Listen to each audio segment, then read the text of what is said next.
नमस्कार दोस्तों, कैसे हैं आप सब। मैं हूं अभिषेक मिश्रा। आप देख रहे हैं अयोध्या करियर क्लासेस। आप सभी का हमारे यूट्यूब चैनल पर बहुत बहुत स्वागत है, वंदन है।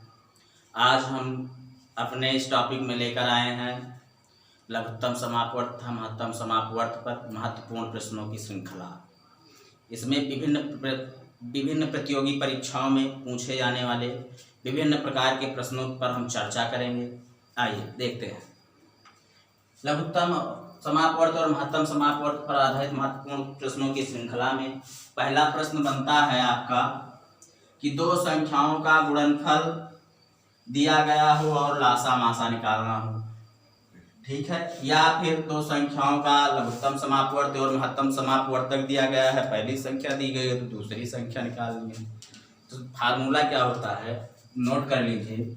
फार्मूला होता है, चाहे लिखा हो दो संख्याओं का गुणनफल अथवा लिखा हो पहली संख्या गुणे दूसरी संख्या। पहली संख्या गुणे दूसरी संख्या बराबर क्या होता है, लासा गुणे मासा। क्या होता है, लासा गुणे मासा। एक सेकंड, चलिए। अथवा अब इसी प्रश्न से देखिए चार सूत्र बनेंगे आपके। क्या, अगर पहली संख्या निकालनी हो तब फार्मूला क्या हो जाएगा, तब फार्मूला बनेगा दूसरी संख्या बराबर लघुत्तम समापवर्त गुणे महत्तम समापवर्त बटे पहली संख्या। या एक सेकंड, पहली संख्या निकालनी है आपको तो क्या हो जाएगा, लासा गुणे मासा बटे दूसरी संख्या। दूसरी संख्या निकालनी हो तो क्या हो जाएगा, लासा गुणे मासा बटे पहली संख्या। या आपका लासा निकालना है तो क्या हो जाएगा, पहली संख्या गुणे दूसरी संख्या बटे मासा। कभी कभी प्रश्न में आपको घुमाता है कि दो संख्याओं का गुणनफल दे दिया जाता है, पहली संख्या दूसरी संख्या नहीं दी जाती है, तब क्या हो जाएगा, दो संख्याओं का गुणनफल बटे मासा बराबर क्या हो जाएगा, लासा। ठीक है, क्लियर है। चलिए बढ़ते हैं प्रश्नों की श्रृंखला। जैसे अब यहाँ से निकालना हो पहली संख्या बराबर, क्या निकालना हो, पहली संख्या बराबर, तो पहली संख्या बराबर हो जाएगा आपका लासा गुणे मासा। लासा गुणे मासा बटे क्या, दूसरी संख्या। क्या हो जाएगा, दूसरी संख्या। अब यहीं से एक फार्मूला और बनेगा। अगर यहीं पर पहली संख्या ना पूछ करके क्या पूछ ले, दूसरी संख्या क्या कीजिए, तब यहाँ पर क्या कर देंगे, थोड़ा सा अंतर हो जाएगा। यहाँ पर दूसरी संख्या, पहली संख्या दी गई है तो ये इधर आ जाएगा तो भाग में होगा, ये दूसरी संख्या इधर आ जाएगी। तो क्या फार्मूला बन जाएगा, दूसरा फार्मूला, दूसरी संख्या बराबर लासा गुणे मासा। लासा गुणे मासा बटे पहली संख्या। क्लियर है। नेक्स्ट क्या बनेगा, जैसे तो दो संख्याएं दी गई हैं, जैसे दो संख्याओं का गुणनफल दिया गया है तब कैसे लिखेंगे, तब हमसे क्या पूछ ले, तब हमसे पूछ ले लासा ज्ञात कीजिए या मासा ज्ञात कीजिए, तब क्या लिखते हैं, देखिए। चलिए आते हैं, तब हो जाएगा मासा बराबर, मासा निकालना है तो क्या हो जाएगा, मासा बराबर दो संख्याओं का गुणनफल बटे लासा। क्या हो जाएगा, दो संख्याओं का गुणनफल बटे लासा। लासा मीन्स लघुत्तम समापवर्त। ठीक, अगर यहीं पर मासा ना पूछ करके लासा पूछ ले, मासा ना पूछ करके लासा पूछ ले, तब क्या हो जाएगा, तब यहाँ पर स्थान परिवर्तन कर लीजिए। यहाँ पर क्या हो जाएगा, मासा हो जाएगा, मासा दिया गया था, लासा हो जाएगा, लासा, तो यहाँ पर क्या हो जाएगा, मासा हो जाएगा। यही आपके मुख्य सूत्र है। ठीक है, चलिए आते हैं प्रश्नों की श्रृंखला में। हम देखते हैं पहला प्रश्न। चलिए देखते हैं। पहला सवाल दिया गया है, दो संख्याओं का मासा व लासा क्रमशः 13 व 1989 है। यदि उनमें एक संख्या 117 हो तो दूसरी संख्या ज्ञात कीजिए। सवाल क्या कह रहा है, दो संख्याओं का लासा और मासा दिया गया। लासा कितना दिया गया है, लासा दिया गया है 1989 और मासा कितना दिया गया है, 13 दिया गया है। और कह रहा है पहली संख्या 117 है तो दूसरी संख्या ज्ञात कीजिए। तब मैंने अभी भी फार्मूला आपको लिखाया कि दूसरी संख्या बराबर लासा गुणे मासा बटे पहली संख्या। फार्मूला क्या मैंने लिखाया, कि दूसरी संख्या बराबर लासा गुणे मासा बटे पहली संख्या। क्या? बटे पहली संख्या। यहाँ तक क्लियर है? अब दिया जो मान दिया गया रख दीजिए। लासा कितना दिया गया है? 13। कितना दिया गया? 1989 है। और मासा कितना है? 13। समझे कैसे क्या दिया? मासा व लासा क्रमशः दिया। कहने मतलब मासा क्या है? 13 है। लासा क्या है? 1989। 1989। चलिए लिखिए, देखते हैं। 1989 गुणे 13 बटे 117। अब कट कर दीजिए। आप जानते हैं 13 9 117, 9 से काटिए, 9 दूना 18, एक बचा, इधर आया 18 हुआ, 9 दूना 18, एक बचा, 9 एकम 9। तो दूसरी संख्या बराबर कितना आ गई? 221 है नहीं? दूसरी संख्या बराबर क्या आ गई? 221। यही आपका उत्तर हो गया। देख रहे हैं, सवाल बहुत आसान है, केवल सवाल को समझना है। अब यहीं पर अभी सवाल में ये कह देता कि पहली संख्या दी गई है, दो संख्याओं का गुणनफल, या दो संख्याएं क्रमशः 117 व 221 है। यदि उनका मासा 13 हो तो लासा ज्ञात कीजिए। या दो संख्याएं क्रमशः 221 और 117 हैं, यदि उनका लासा 1989 हो तो मासा ज्ञात कीजिए। इस तरह से विभिन्न सवाल बनेंगे और इस पर आधारित प्रश्न हम कर लेंगे। चलिए दूसरा प्रश्न देखते हैं। आइए दूसरा प्रश्न क्या है, चलिए देखते हैं। अगला सवाल क्या दिया गया है? लिखा है दो संख्याओं का अनुपात 3:5 है। यदि पहली संख्या, यदि इनका मासा 15 हो तो संख्याएं ज्ञात कीजिए। चलिए बहुत बढ़िया। दिया क्या गया है? दो संख्याओं का अनुपात दिया गया है, 3:5 है। यानी मतलब संख्या दो ही है, उनका अनुपात 3:5 है, मासा 15 है, तो संख्या बताइए। आपको इस तरह के जब भी सवाल मिले तब आप एक चीज अपने दिमाग में हमेशा और हमेशा रखिएगा कि मासा मीन्स पहाड़ा होता है। क्या होता है? पहाड़ा होता है। मासा जितना दिया गया हो अनुपात को उसी के साथ में गुणा कर देते हैं, आपका उत्तर मिल जाएगा। लिखना चाहे तो लिख लीजिए, मासा हमेशा क्या होता है? मासा, ऐसे सवालों में मासा हमेशा पहाड़ा होता है। क्या होता है? पहाड़ा, टेबल जिसे बोलते हैं, पहाड़ा होता है। 1 सेकंड का सवाल है ये। मासा हमेशा पहाड़ा होता है, इसको नोट करके रखेंगे। अतः क्या हो जाएगा? अतः क्या हो जाएगा? अतः संख्याएं बराबर, अतः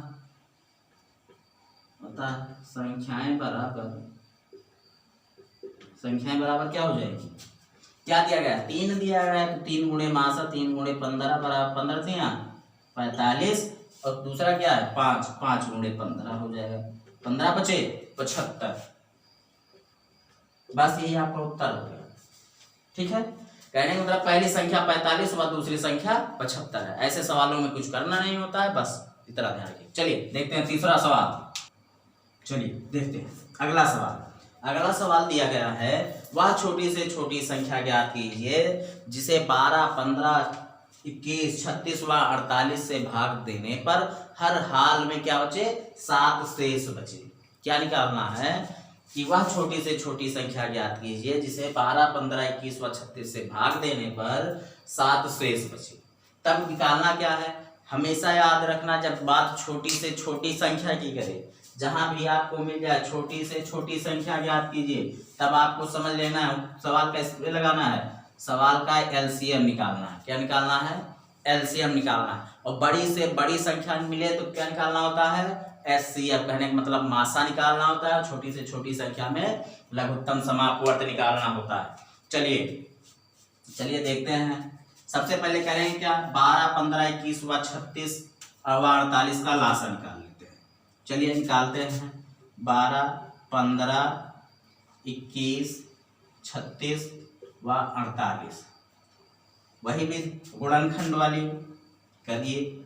चलिए करते हैं। सबसे पहले 2 से काट देते हैं। 2 छक्का 12, 15 नहीं कटेगा, 21 नहीं कटेगा, 2 एकम 2, 2 अट्ठे 16, 2 दूना 4, 2 चौको 8। फिर 2 से काट दीजिए।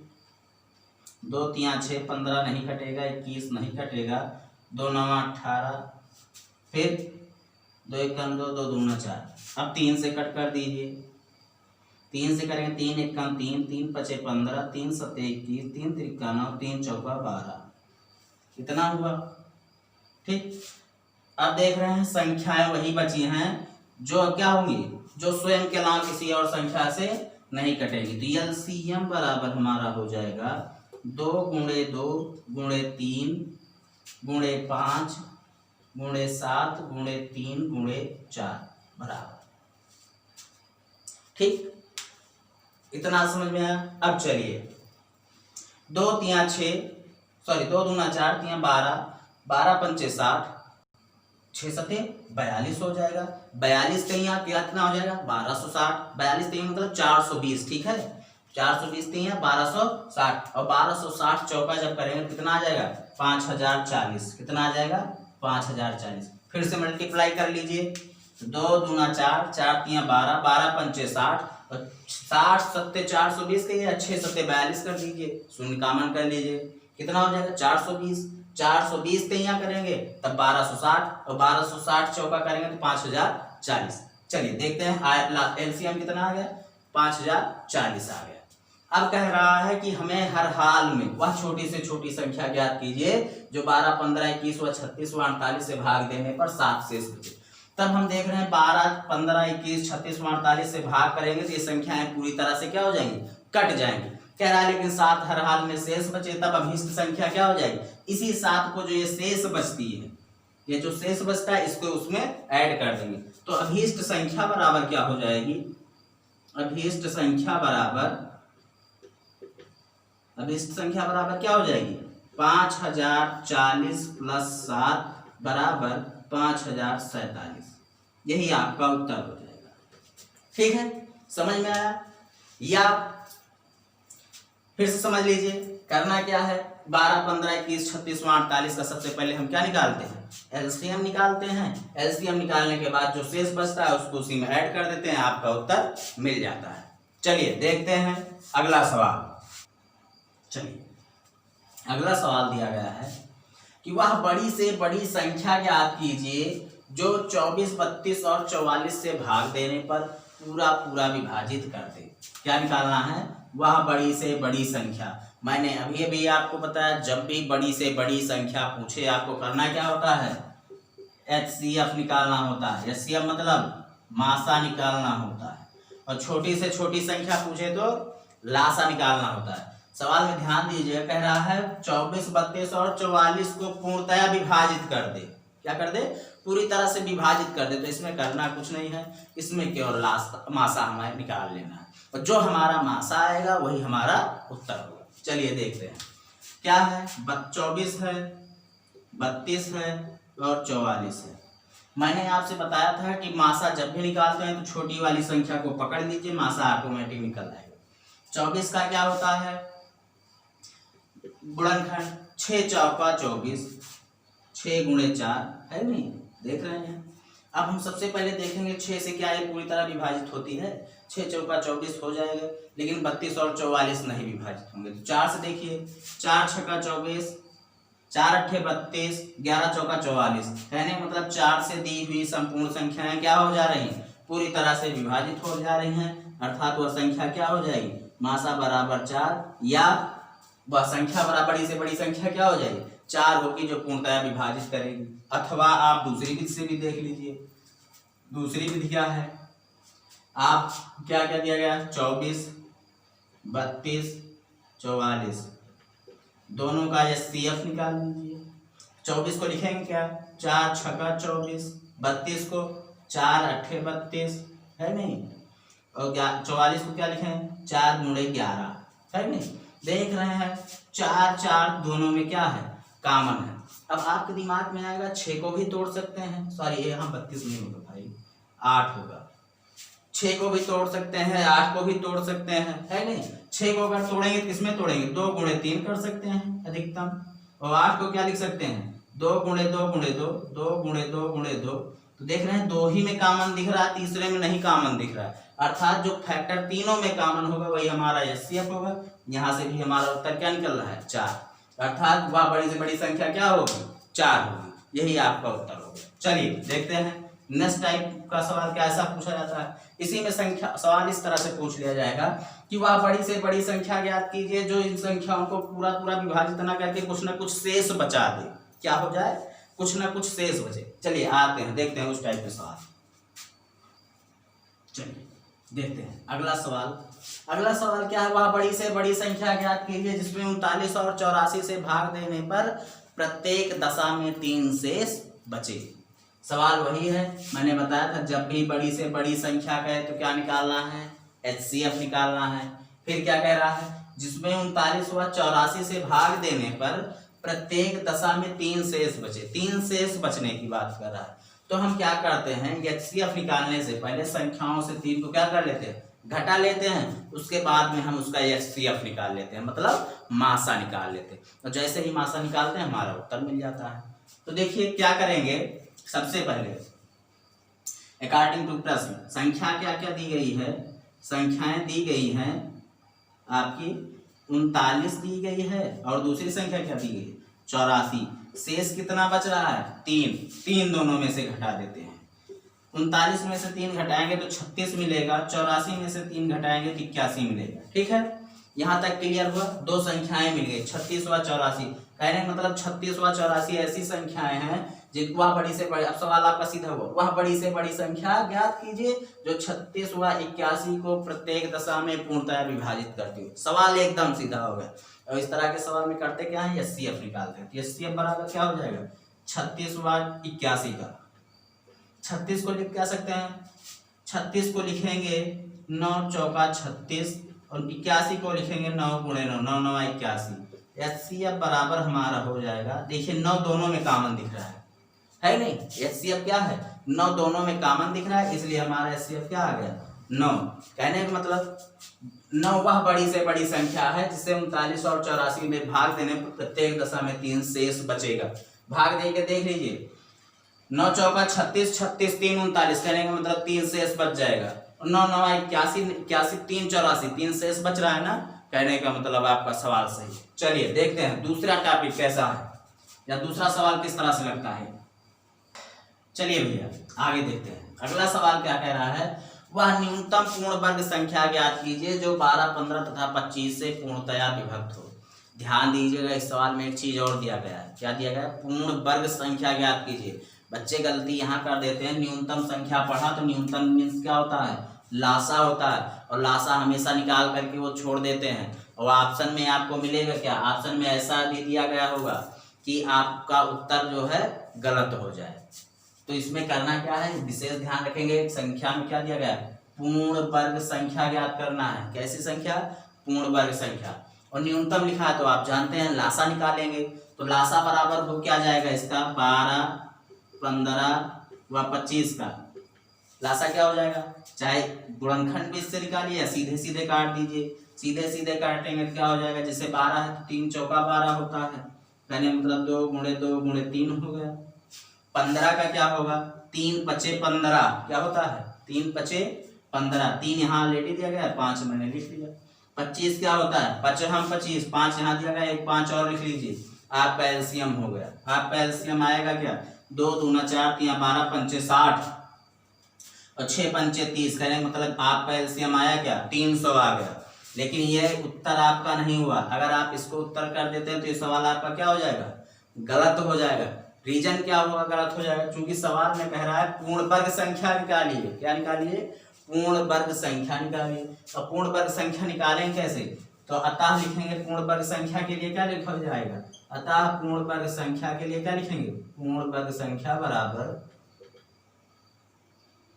संख्या क्या हो जाएगी। देखिए यहाँ पर जोड़ा क्या क्या बन रहा है, देखिए जोड़ा 5 का बन रहा है और 2 का बन रहा है, 3 का जोड़ा नहीं बन रहा है ना।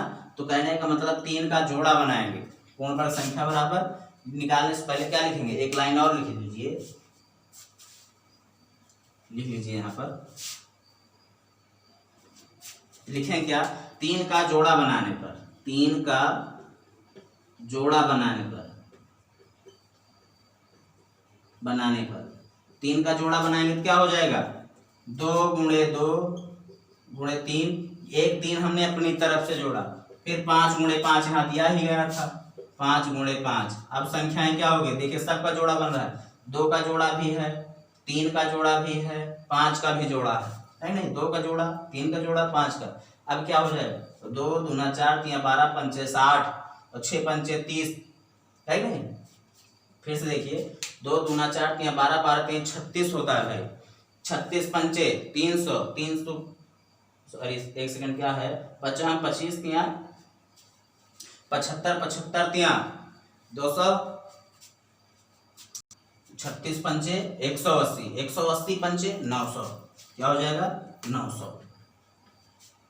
55 25 तिया 75, चाहे उल्टे क्रम से गिनिए और चाहे सीधे क्रम से, आएगा उतना ही। 2 दूना 4 तिया 12 12 तिया 36 36 पंचे 180 180 पंचे 900 है नहीं? या 55 25 दूना 50 50 दूना 100 तिया 300 तिया 900 है नहीं? चाहे जिस तरह से कर लीजिए, आपका ये क्या हो जाएगा? उत्तर हो जाएगा।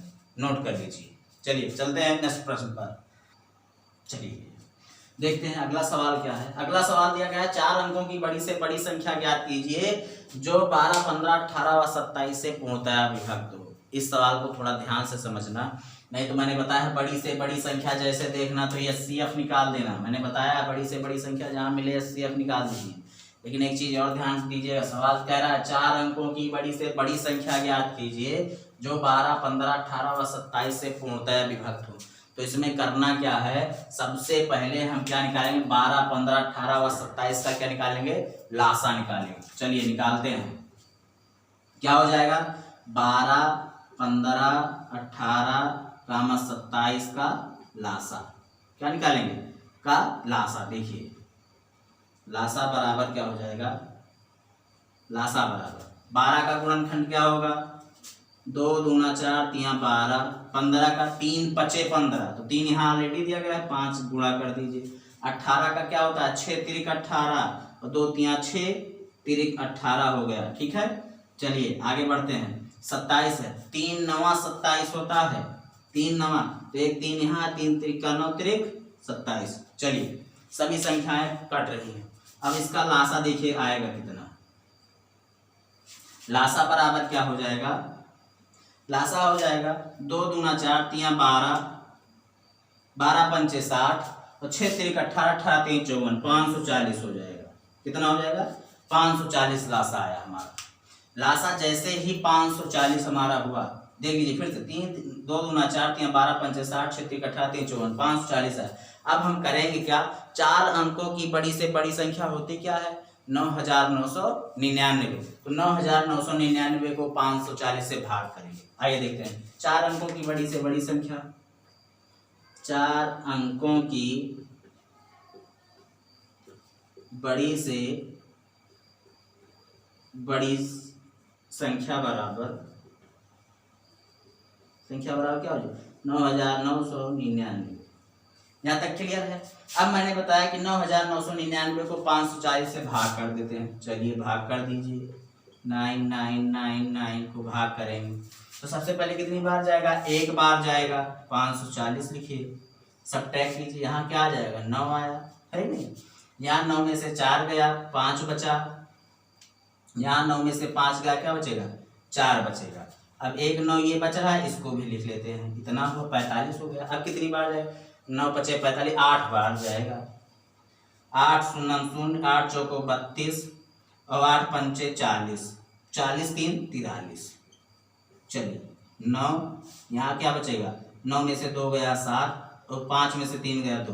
देख रहे हैं 279 है नहीं? शेष बच रहा है। क्या बच रहा है? शेष बच रहा है। तो करना क्या है? अब आपका सवाल यहीं पर, ये जो शेष बच रहा है 4 अंकों की बड़ी से बड़ी संख्या में घटा देने पर आपका उत्तर मिल जाएगा।